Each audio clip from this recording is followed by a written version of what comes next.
Olá, bem-vindo ao programa Saber Direito. Eu sou o professor Keide Loyola e dentro do nosso estudo nós estamos analisando o novo Código de Processo Civil com um comparativo com o atual Código de Processo Civil.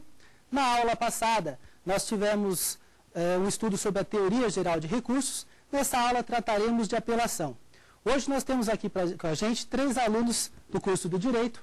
Nós temos a Bruna, a Tatiana e a Andressa. Participarão com a gente aqui durante toda a aula. Para os alunos que queiram conhecer melhor, o e-mail é saberdireito@stf.jus.br e aquele que tiver alguma dúvida, identificar o tema ao professor e nos enviar. E, bom, senhores, eu tenho que relembrar algumas coisas sobre a última aula. Lembro, senhores, que a teoria geral de recursos. Nós tratamos, então, nesta aula, algumas diferenças dentro da teoria geral de recursos, ou seja, no tema do novo Código de Processo Civil, com o atual Código de Processo Civil, suas diferenças. Tratamos, então, do conceito. O conceito ainda permanece, que recurso ainda é remédio processual, que ainda está contemplado num rol taxativo, também conhecido como numerus claus, ou seja, previamente estabelecido na lei ou nas legislações especiais. Então, tenho que recurso é isso, que visa atacar uma decisão. Mas atacar essa decisão que jeito? Eu preciso reformar essa decisão, eu preciso anular essa decisão, eu preciso esclarecer, integrar esta decisão à nova adequação que eu pretendo adequar essa nova estrutura do processo civil. Dentro disso, nós vimos o juízo de admissibilidade. Lembrando que a teoria geral de recursos se assemelha muito à nova estrutura que eu vou apresentar agora nessa nossa segunda aula de apelação. Lembrando que existe uma linha tênue dentro desse instituto. Vejamos então, dentro dessa teoria, da teoria geral de recursos, ainda relembrando a última aula passada para os senhores, nós falamos da interposição do recurso no juízo ACO, na qual passa pelo juízo de admissibilidade,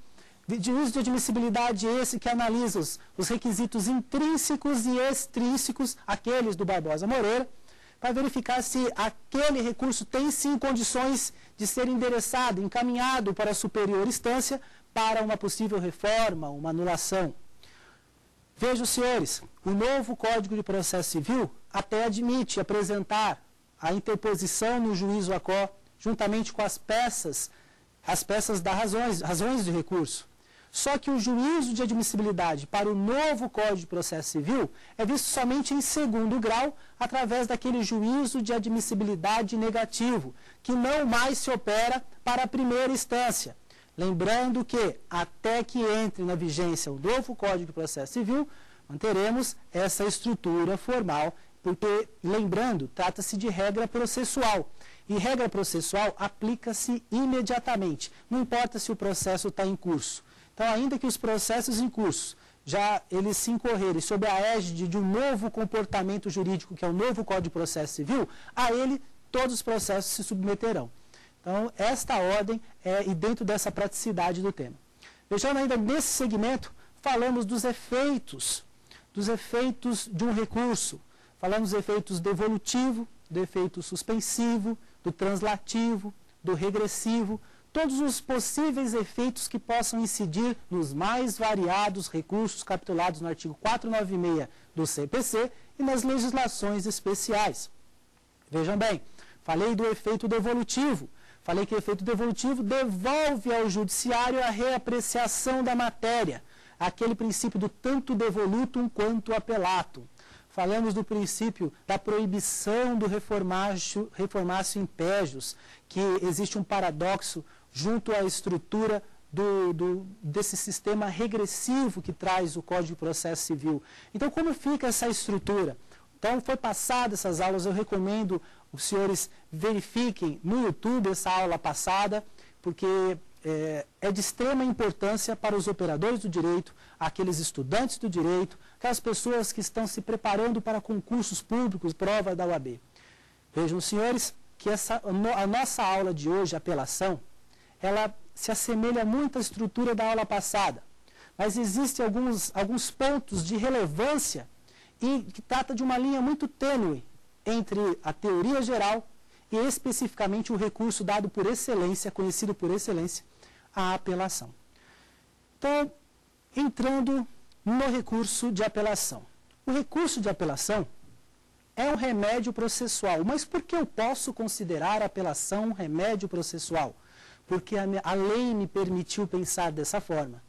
O recurso de apelação está capitulado no artigo 496 do CPC. E somente o que está no 496 e nas legislações processuais especiais é que pode ser considerado como tal. Daí lembrar da aula passada, inclusive, falando de correição parcial não é recurso, por quê? Porque não está no 496. O rol é taxativo, números claus, somente é recurso e, portanto, a apelação é recurso por estar capitulada dentro do 496. Lembrando, senhores, que é bem possível outros recursos dentro de legislações especiais. O rol taxativo do 496, sim, mas a legislação especial também pode completar outras modalidades de recurso que realmente já fizeram. Vocês podem pegar até mesmo do juizado especial, a Lei 9.099 de 95, ela capitulou que da sentença não cabe apelação, cabe recurso inominado. Mas, na verdade, pessoal, é uma sentença por excelência, mas a lei tratou de uma forma diferente, pelos seus princípios específicos, a especialidade que a matéria requer, dentro de todo esse sistema, ela clamou uma nomenclatura diferente. Se ela assim o fez, deve o operador respeitá-la. Então, os senhores devem entender o seguinte: nós temos um recurso em legislações especiais, nós temos recursos também no 496. A apelação, portanto, o rol é taxativo, apresentando dessa forma. Para aquelas pessoas que já conhecem essa estrutura, até eu me peco por isso, mas me penitencio pelo excesso, porque o número de pessoas que se confundem com essa estrutura é muito grande. E como eu estou em cadeiras de cursinhos, em cadeiras de graduação, eu tomei a liberdade de conhecer um pouquinho a dificuldade do aluno, e conhecer dentro de cada matéria qual é a deficiência desses alunos. E também, em paralelo a isso, o que está sendo cobrado na rua, em concursos, exames, dessa forma. Bom, partindo dessa premissa, e ainda dentro de um conceito, eu tenho que apelação é remédio. Eu tenho que é remédio porque está dentro do 496, porque o rol é taxativo. Mas o que visa atacar a apelação? Bom, eu sei que a apelação, tal como o recurso, ela visa atacar uma decisão. No caso, a apelação, ela visa atacar uma sentença, via de regra, porque nós vamos ver no curso desta ação que não necessariamente de uma sentença comporta exclusivamente o recurso de apelação. Existem outros princípios específicos que vão comportar outros institutos que nós vamos tratar aqui no curso dessa nossa apresentação. Então vejam, nós temos um conceito que é remédio, nós temos que o rol é taxativo e serve para atacar uma decisão. Isto é a ideia da teoria geral, mas especificamente o que a apelação ela requer? O que ela pede? O que eu quero reformar com a apelação? Da sentença, eu quero reformar ou eu quero anulá-la. Então vejam bem, o erro improcedendo é aquele erro processual, em qual a parte ela visa, apresentando a apelação, ela visa anular aquela sentença para que seja devolvida para o juiz de primeira instância apresentar outra sentença.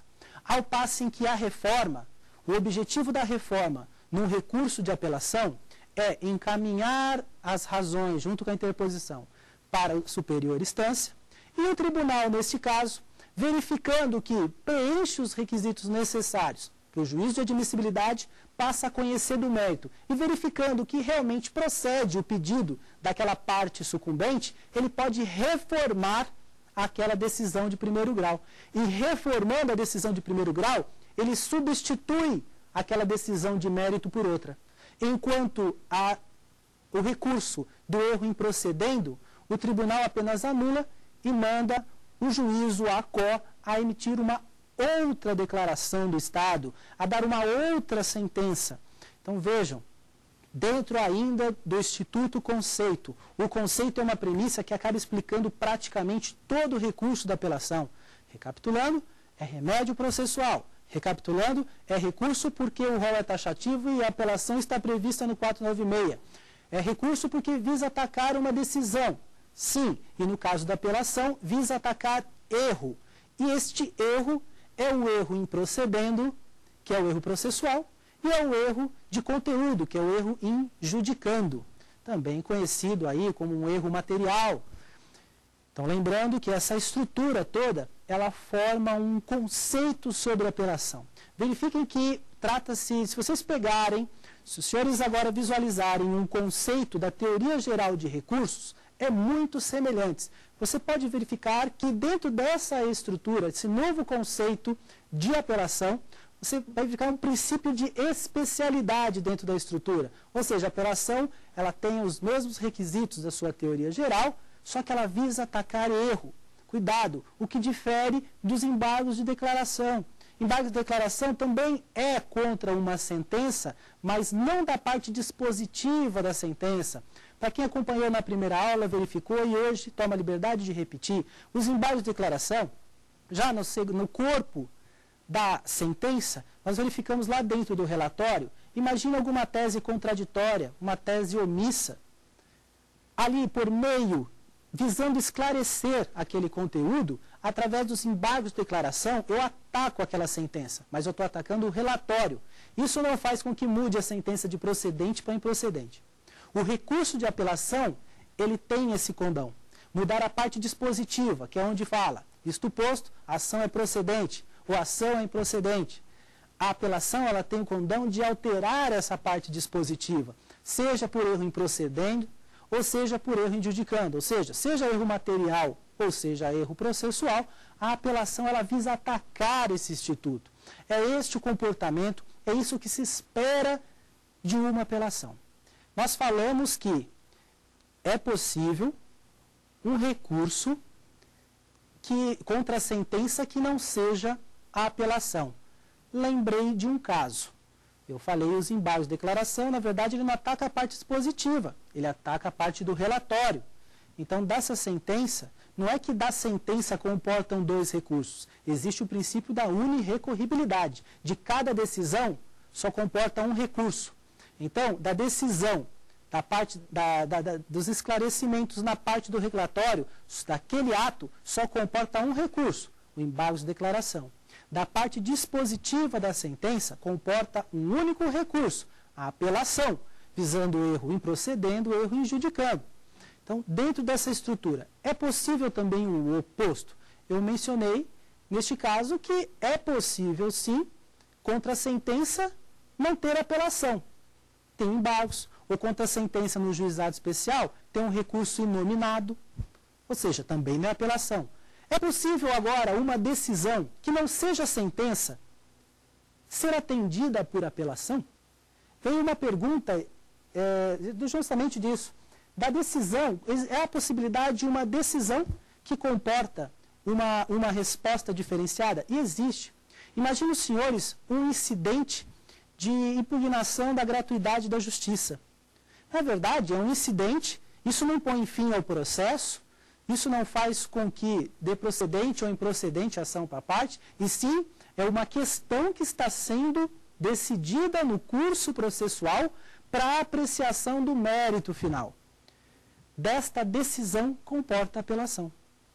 Vejam, nós falamos que cabe apelação de sentença, como também cabe apelação, excepcionalmente, de uma modalidade de que uma impugnação da justiça gratuita, uma eventual não concessão, cabe o recurso de apelação.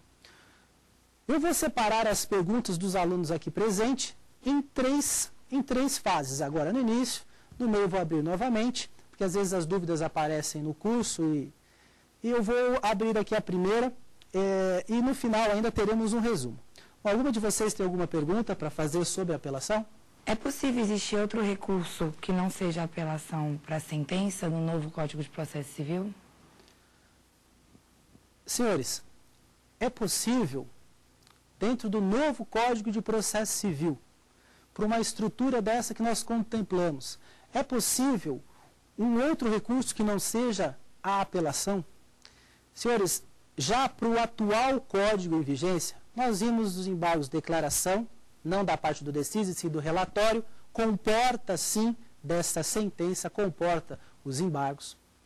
Nós vimos que no juizado especial existe o recurso inominado, mas até mesmo para o novo Código de Processo Civil, ele vai continuar utilizando as legislações especiais esparsas.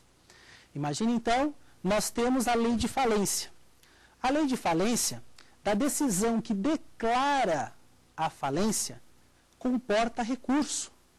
E desse recurso, vejam bem, não é a apelação. A sentença, olha o nome, sentença declaratória e da área da falência não comporta apelação, e sim agravo. É possível verificar também, dentro de outras estruturas no ordenamento jurídico, uma diferenciação no sistema. Eu peço que os senhores se atentam e será encaminhado também, será colocado à disposição no site, um resumo de apresentação de todas as aulas, seja da primeira e seja essa da segunda e as demais que virão. Bom, damos seguimento então a toda a nossa estrutura, finalizamos a ideia de conceito de apelação. Pois é, senhores, vamos dar encaminhamento, seguindo ainda as dúvidas do novo ordenamento que virá com o novo Código de Processo Civil e o atual. Vamos ver esse comportamento e o que diferencia para a nossa apelação. Requisitos. A diferença aí nos requisitos existe sim, pessoal. Nós sabemos que para requisitos, hoje, nós temos que apresentar nome das partes, qualificação, tem que apresentar os fatos, os fundamentos, eu tenho que pedir que seja acolhido aquele recurso. Pessoal, existem requisitos, eu preciso que o procurador tenha poderes para poder recorrer daquela decisão, sob pena de ter vício, é um vício formal. Vício esse chegando no tribunal que não vai ser suprido. O que o novo Código de Processo Civil, qualquer vício formal existente, verificando no caso dessa apelação, já no tribunal, conseguindo chegar no tribunal, que hoje é uma apelação que chega no tribunal, com o atual e que sai ainda com o novo Código de Processo Civil, vai ser uma apelação vitoriosa, conseguindo chegar no Tribunal de Justiça, ela tem ainda que se amoldar a esses requisitos. Vejam, o atual Código ele pede que tenha contemplando especificadamente as partes, o pedido, eu tenho que ter a qualificação, repetir a qualificação das partes, eu tenho que pedir o acolhimento daquele pedido, a necessidade do procurador ter, então, a capacidade postulatória, até a procuração capitulada ali dentro de todas aquelas peças, e lembrando que, neste caso, nesses requisitos, nós não precisamos tirar cópias, porque os próprios autos de primeira instância, após o juízo de admissibilidade do recurso de apelação, os autos são encaminhados à superior instância, mas não, a princípio, para apreciar o conteúdo do erro processual ou do erro material, e sim, primeiro, para o juízo de admissibilidade negativo, que é aquele juízo de admissibilidade feito em segundo grau, o que não acontece com a nova estrutura recursal. O novo Código de Processo Civil já não mais trata dessa forma. O novo Código de Processo Civil, ele faz da seguinte forma: apresente apenas todos os requisitos necessários que precisa para a primeira instância, a interposição, as razões, e o juiz lá de primeira instância encaminha para mim em tribunal. Eu vou fazer o juízo de admissibilidade. O primeiro juízo de admissibilidade vai ser feito no tribunal. Então vejam, já mudou a estrutura. É interessante que os senhores já contemplem esse sistema. Da mesma forma, como foi mencionado em primeira aula, os senhores precisam se atentar aos sistemas de prazo, que nós vamos ver novamente aqui. Vocês precisam verificar as condições recursais, que são os pressupostos processuais. Lembrando que o juízo de admissibilidade dos recursos é uma informação geral, enquanto o juízo de admissibilidade para o recurso de apelação, existem, além dos requisitos gerais, alguns específicos para ela. E é disso e é dessa matéria que nós estamos abordando nesse momento. Bom, senhores, então, dentro desse juízo de admissibilidade do recurso de apelação, é importante que a parte saiba dentro desse juízo de admissibilidade que está sendo analisada uma imposição processual. Está falando, olha, recorrente, você, que é parte sucumbente da ação, tem que demonstrar aqui para a gente que, segundo os requisitos ali de Barbosa Moreira, que referente à matéria, você é parte legítima, ou seja, você é parte ali do processo para figurar como pressupostos, um dos pressupostos processuais, que é a legitimidade. Você é parte do processo, você é MP, você é um terceiro que faz parte do processo ou que vai ser afetado pelaquela decisão. Então, estas são as partes legítimas que figuram numa apelação. Interesse processual. Olha que importante isso, que é tanto aclamado hoje em concursos, professores de graduação exigem muito. E operadores do direito, fiquem atentos a essa informação. O que é aclamado, então, dentro do juízo de admissibilidade para a parte de interesse processual? Como que olha, vejam bem, pessoal, ninguém está tratando ainda do erro processual ou material. Nós estamos falando ainda do juízo de admissibilidade que vai ser apreciado somente em segunda instância pelo novo Código de Processo Civil e em primeira instância e segunda pelo atual Código de Processo Civil. Esse juízo de admissibilidade, pelo seu interesse processual, a parte ela precisa demonstrar que é parte sucumbente da ação. Não basta. O que é parte sucumbente? É a parte que teve prejuízo. Imagina os senhores, eu dei o exemplo na aula passada, se A venha pedir 100 de condenação e recebe somente 80, ele teve uma sentença parcialmente procedente, e somente ele é sucumbente daqueles 20 que faltaram. Ele tem interesse recursal processual para uma apelação, no caso de uma sentença desfavorável em parte para ele? Sim, assim ele demonstra o seu interesse processual. Mas vejam, interesse processual ainda nada tem relação necessariamente com o erro material, o erro de conteúdo, o erro de mérito, com também o erro processual, que vai ser alegado como objeto do recurso. Então, chegando em primeira instância com o atual Código de Processo Civil, esse juízo de admissibilidade vai ser feito. Imagine que passe pelo juízo de admissibilidade de primeiro grau. Isso no atual Código. Eu vou depois explicar como fica isso no futuro Código, no novo Código de Processo Civil que virá. Então, o atual Código Civil apresenta-se a peça de interposição. Razões. Chega-se ao juízo de admissibilidade em primeiro grau de jurisdição. O juiz vai verificar lá se a parte é legítima, se ela tem interesse, se é parte sucumbente, se aquele recurso é cabível, ou seja, o cabimento, a apelação está dentro do 496? Tá, então é possível. Ele vai ver aquelas regularidades formais, ele vai ver se o fato não é extintivo ou modificativo, ele vai verificar ali se aquela decisão dele não está de acordo com os súmulas do STF, do STJ, para ver se tem condições processuais, ou seja, pressupostos processuais para encaminhar esse recurso de apelação para ser apreciado em segunda instância. Chegando em segunda instância, nada impede, e obrigatoriamente terá, o segundo juízo de admissibilidade, conhecido como juízo de admissibilidade negativo, ou de segundo grau. Lá ele vai verificar, independente se o juiz de primeiro grau já o fez, inclusive para a questão de preparo, ele vai verificar se foi feito adequadamente. Imagine também que passe em segunda instância o juízo de admissibilidade. Aí sim, e somente após isso, que se analisará, neste caso, o erro material ou o erro processual, que é aquele erro em judicando e o erro em procedendo. Então veja, o objeto do recurso necessariamente é distinto daqueles desembargos de declaração. Nos embargos de declaração, o que se ataca não é a parte dispositiva. Eu não vou pedir que seja modificado de procedente para improcedente ou de procedente para parcialmente procedente. Eu não vou atacar a parte dispositiva, eu vou atacar o relatório.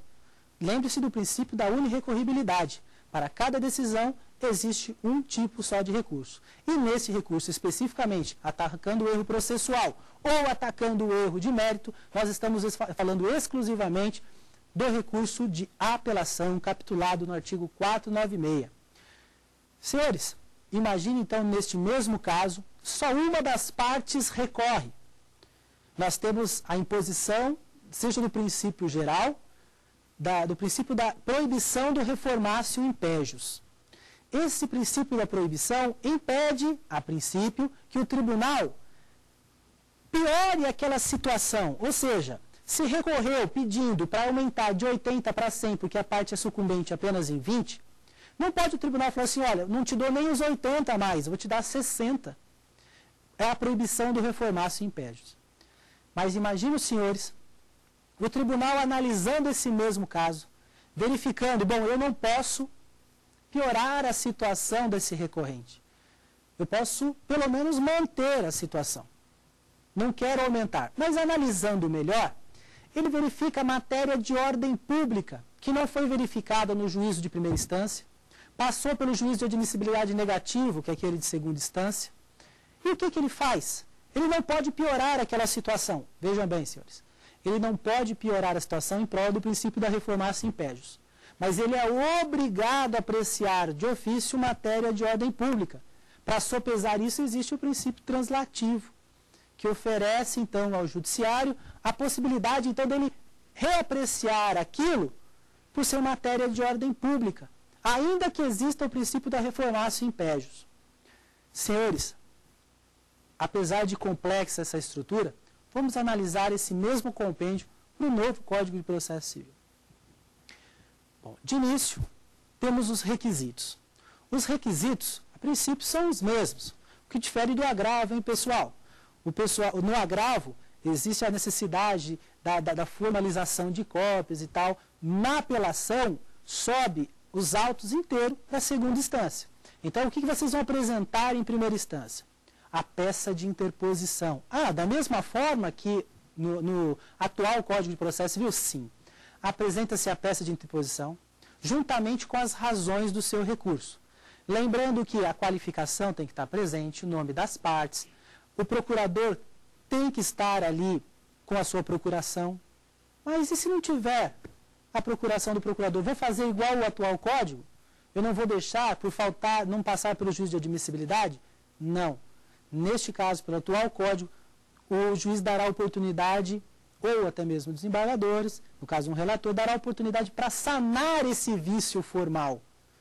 Porque não é possível deixar de analisar o mérito por um erro grosseiro de um advogado.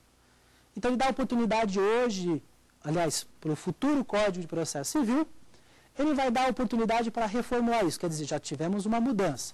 O procurador, então, ainda que esquecido, ele vai ter a oportunidade de ajeitar o seu recurso. Então, passado por essa parte do procurador, ele vai ter que demonstrar os fatos e fundamentos.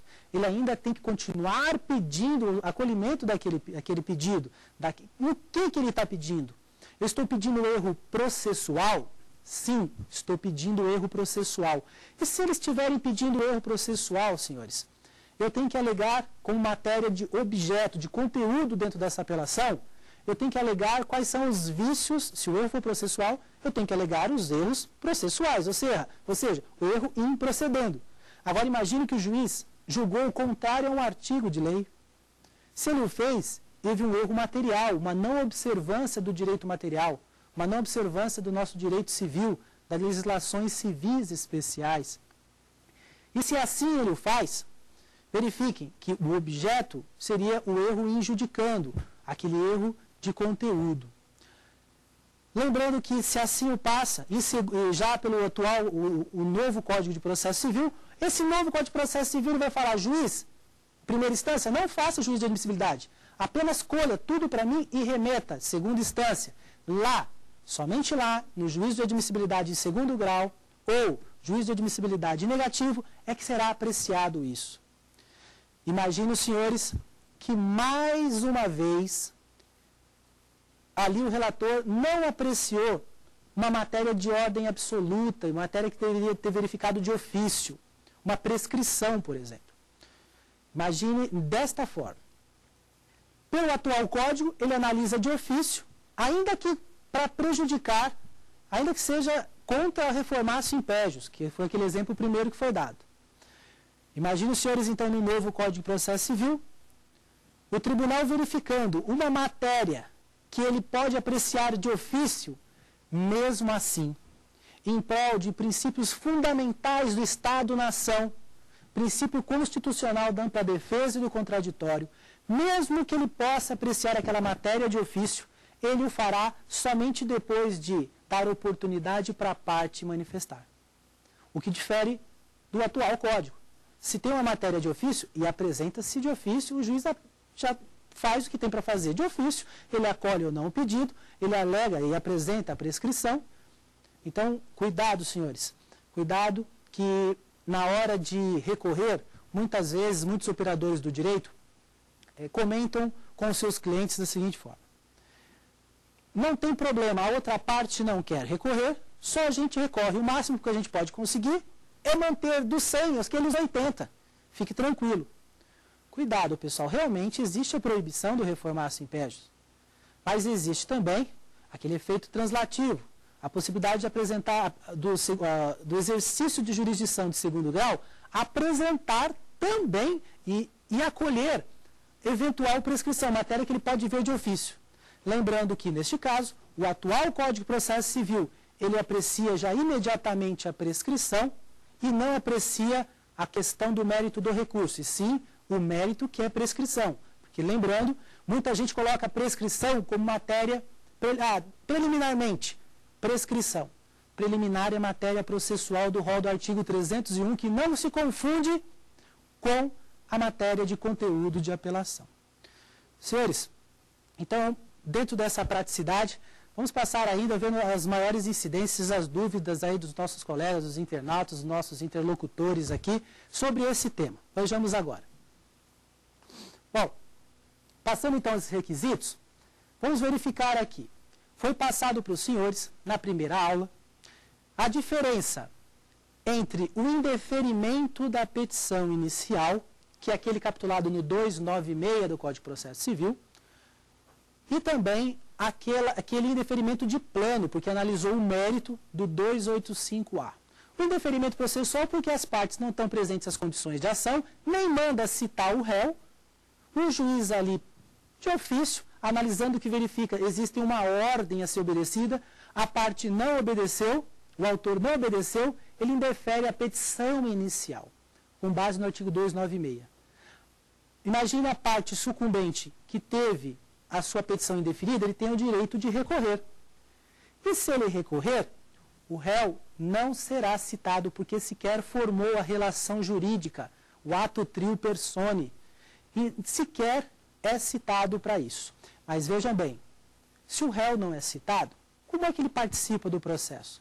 Ele não vai ser citado para apresentar as contras-razões. Mas por algum motivo tiver alguma alteração em segundo grau, aí sim ele vai ter chamado para ele poder oferecer as contras-razões.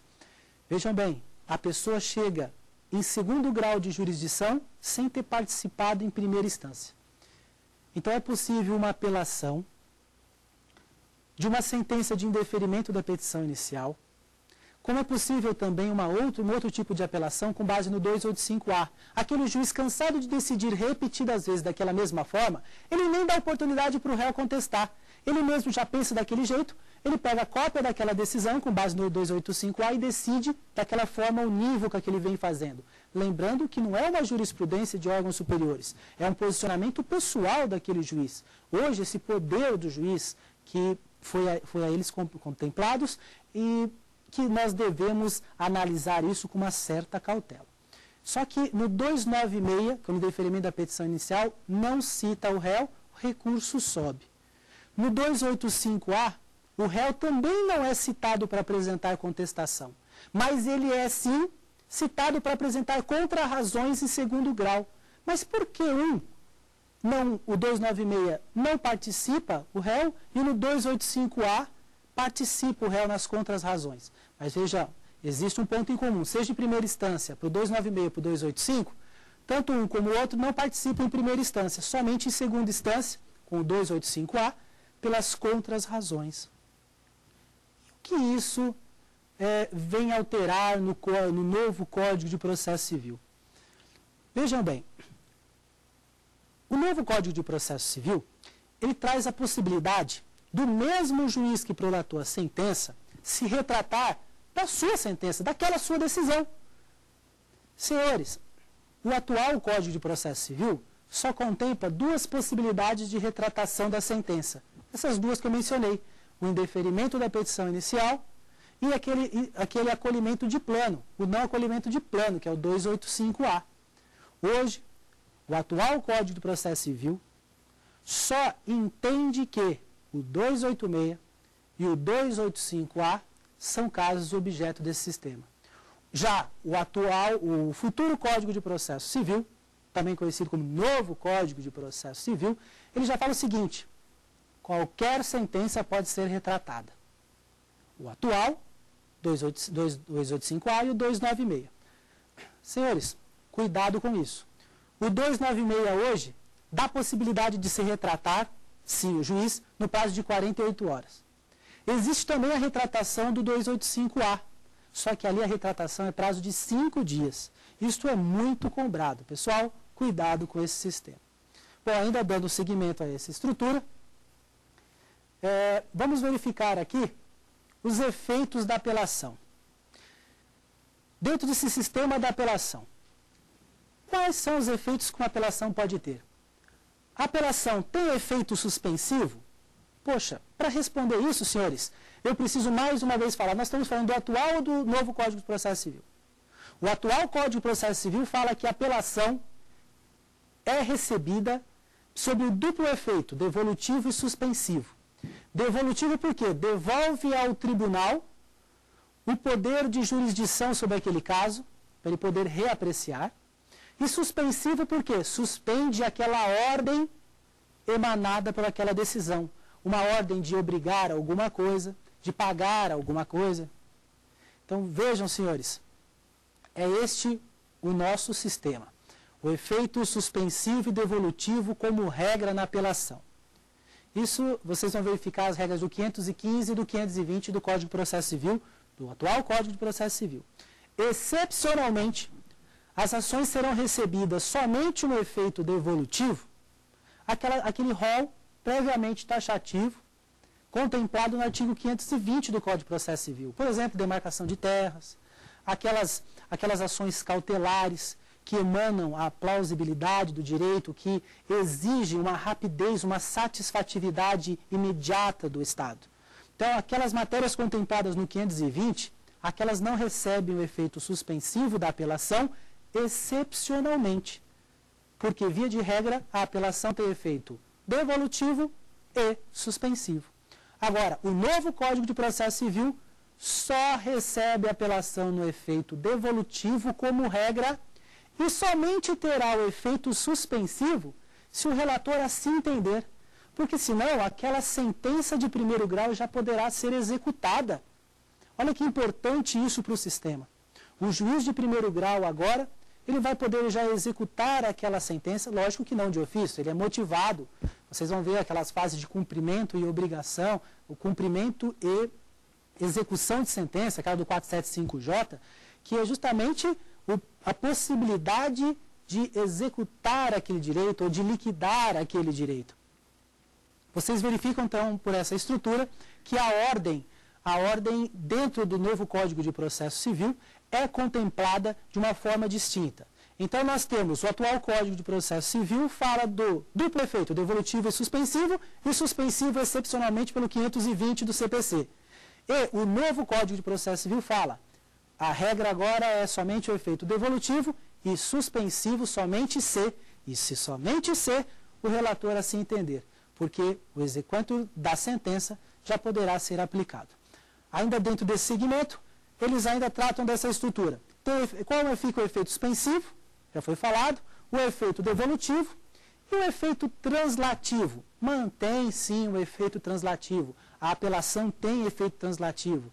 É a possibilidade, sim, de apreciar matéria de ordem pública, esteja onde estiver aquela matéria, em primeiro grau, segundo grau, ou seja, o judiciário tem o poder de reapreciar aquilo se a matéria for de ordem pública. E a apelação é isso. Lembre-se quando eu falei do reformatio impégius, a possibilidade de, apesar de não poder reformar, mas eu vou apreciar uma matéria de ordem pública que vai prejudicar. A pessoa recorre pedindo para aumentar para 100 os 80 que ele recebeu em primeira instância, quando na verdade ele vai chegar e não vai ter atendido o seu recurso e nem os 80 terá mais.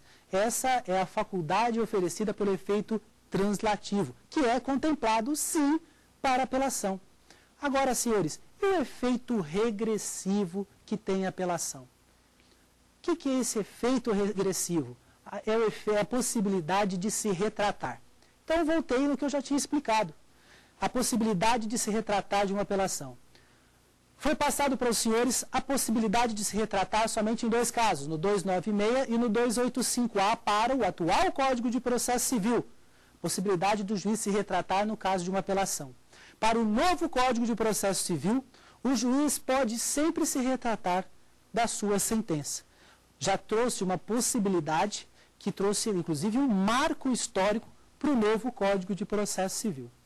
Então, senhores, essa estrutura montada para a apelação realmente veio atender à expectativa. Lógico que ela ainda não se opera no sistema, mas se os senhores analisarem todo o contexto e colocarem esse sistema e visualizarem isto acontecendo no mundo prático, vocês verão que a praticidade realmente, o que a busca pelos idealizadores desse projeto foi alcançada pela apelação. Eu vou abrir novamente a oportunidade para a pergunta. Senhoras, têm mais alguma pergunta? Eu tenho. O que esse novo Código de Processo Civil muda na prática? Senhores, o que o novo Código de Processo Civil, para apelação, muda na prática. Então, nós vimos aquela primeira ideia. O efeito regressivo da apelação. Hoje, para o atual Código, nós só temos para o 296 e para o 285. São as duas únicas possibilidades de se retratar. No 296 com 48 horas e no 285 com prazo de 5 dias para se retratar. Na prática, agora, de uma sentença, o juiz pode sempre se retratar. Sempre se retratando, isso dá uma maior praticidade. Às vezes a outra parte sequer tem interesse em recorrer. Imagine um recurso chegando, mais um recurso chegando a um tribunal, para apenas modificar algo que o juiz, depois ele olha para a sua sentença e fala, realmente, eu poderia ter alterado isso, mas não faço porque não está dentro do 296 e nem do 285 do CPC. Agora, o atual Código de Processo Civil, verificando essa necessidade do mercado jurídico, verificando então essa oportunidade, realmente não foi perdida, e sim foi contemplada no novo Código Civil, falando de toda essa decisão. Sentença comporta sim a retratação. Isso na prática reporta sim um segmento, uma nova ordem democrática, uma nova possibilidade do direito. Não só pelos efeitos da apelação, e sim por toda a estrutura que ela repercute.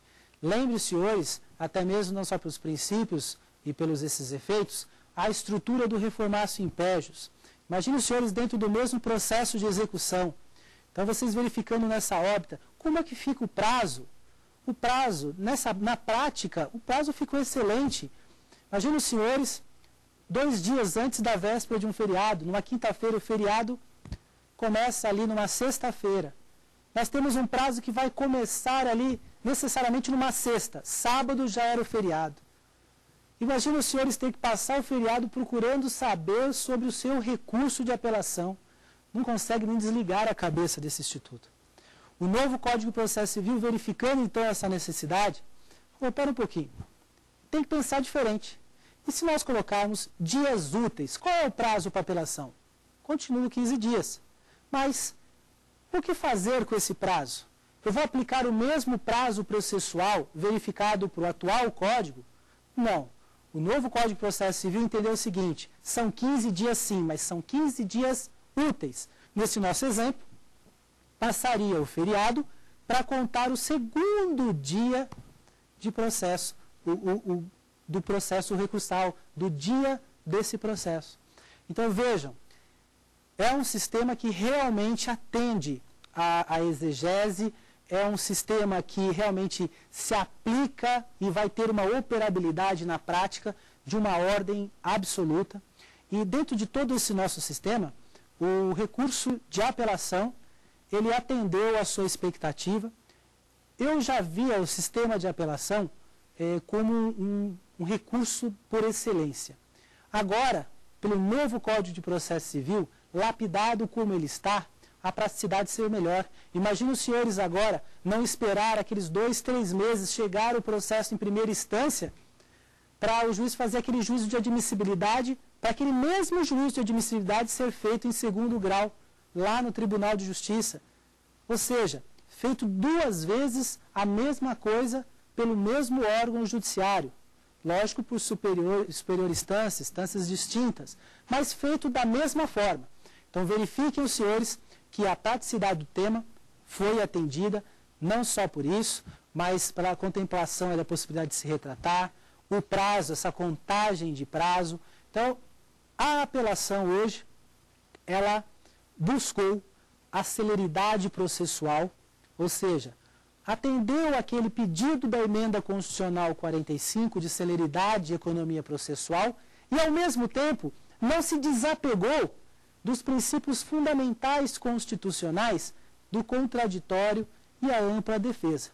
Lógico que o nosso comportamento processual, ele vem sendo atacado por alguns idealizadores querendo mitigar o processo, o critério processual.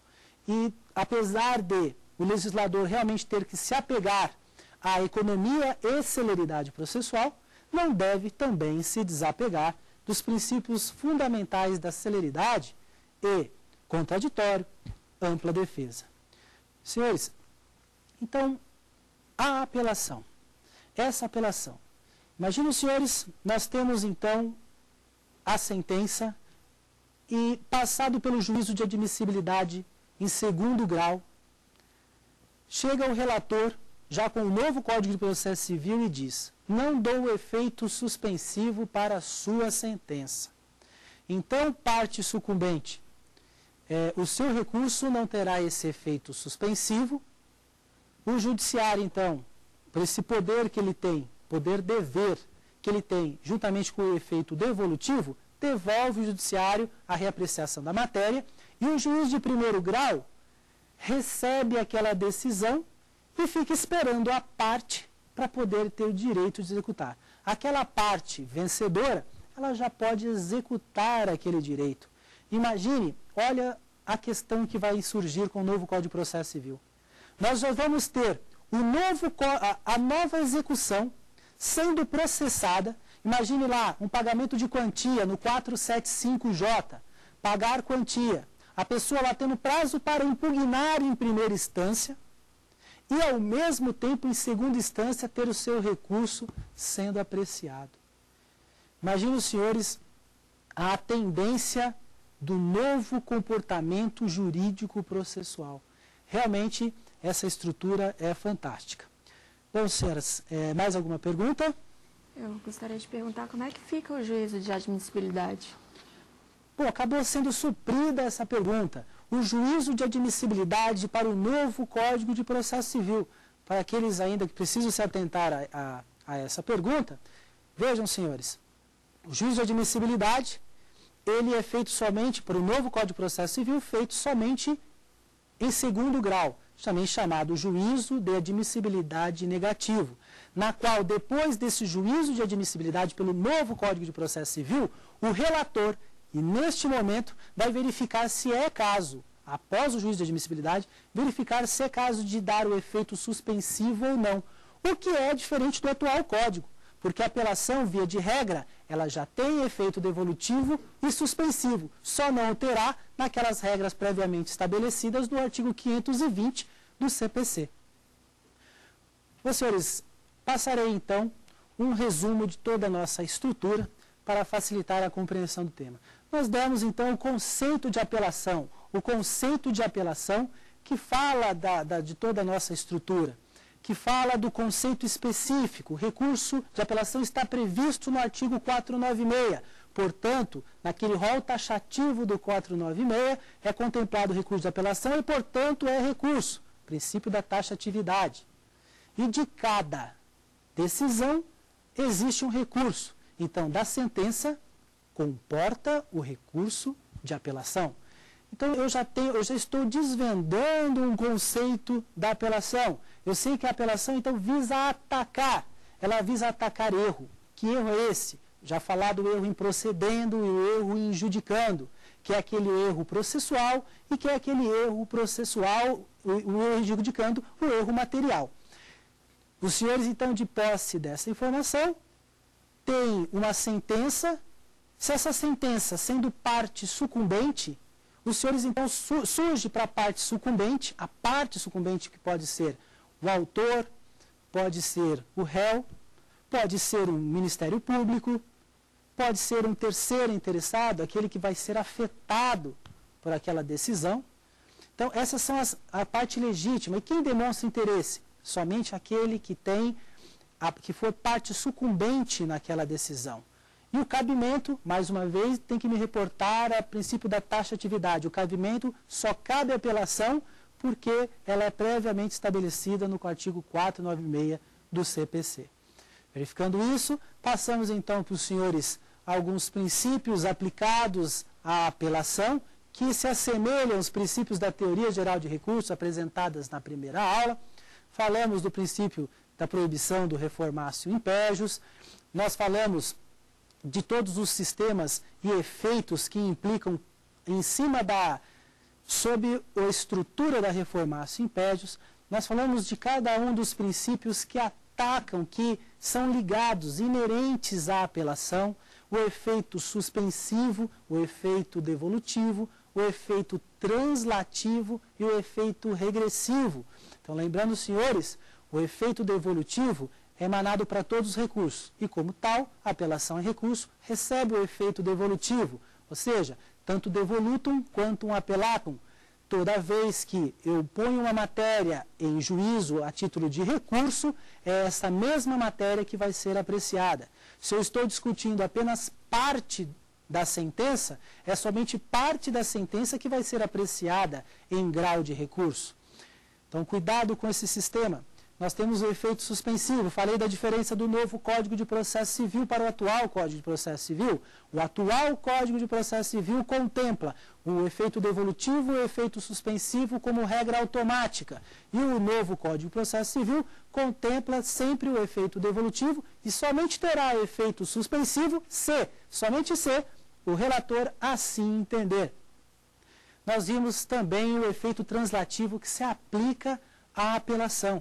Este efeito translativo é a possibilidade do judiciário reapreciar uma matéria, até me peco por dizer, mas ele pode até mesmo verificar a matéria que não foi analisada, apreciada em primeira instância e não foi objeto de questionamento, mas pode ser verificada em segunda instância.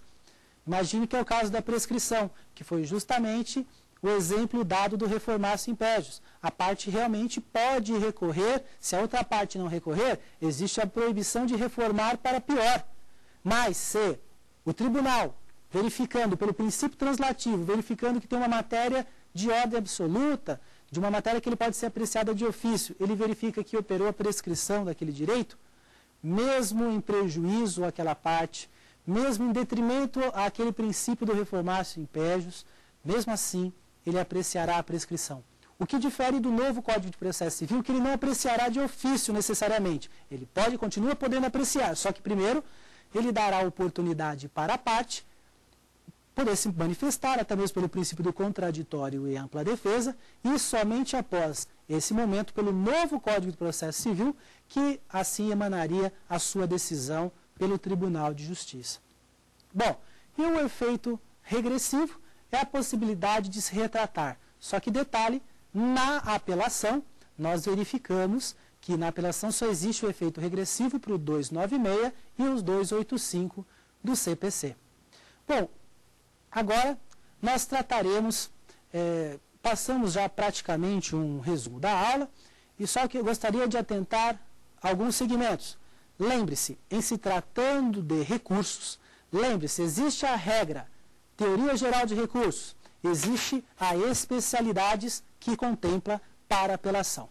Bom, diante disso, senhores, agradeço a todos os senhores que nos estão assistindo, agradeço a presença dos alunos aqui que participaram com a gente e falo que aqueles que quiserem rever essa aula, é só acessar saberdireito@stf.jus.br E convidar para todos para a próxima aula. E quem quiser ver essa aula depois é www.youtube.com/saberdireitoaula. Até mais!